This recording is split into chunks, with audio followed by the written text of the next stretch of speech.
ऐसा कहा जाता है कि एक समय की बात है, एक छोटे से राज्य में एक प्यारी राजकुमारी रहती थी जिसका नाम नूर था।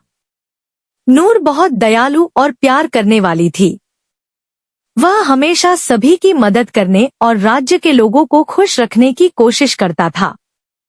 एक दिन नूर ने सुना कि रियासत के पास एक बड़े जंगल में लकड़ियां खोदी जा रही हैं। जंगल इतना घना और गहरा था कि गाड़ी से निकलना मुश्किल था। नूर ने फैसला किया कि वह जंगल को नष्ट कर देगी ताकि लोग वाहन में भूल भुलैया से न गुजरें। वह अपने प्रिय मित्रों से मिली जिन्होंने उसकी मदद की। पारियों ने अपने जादू से जंगल के पेड़ों को रोशनी दे दी। अब जंगल इतना रोशन हो गया है कि लोग रात में भी आसानी से बाहर निकल सकते हैं। नूर ने गाड़ी में फूलों का बगीचा भी बनाया जहां से सौंधी खुशबू आती थी। ये लोग जंगल से गुजरते समय तीर नहीं चलाते थे, बल्कि भूल भुलैया बनाते थे। नूर की मदद से राज्य में हर कोई आनंद लेने लगा और अधिक चाहने लगा।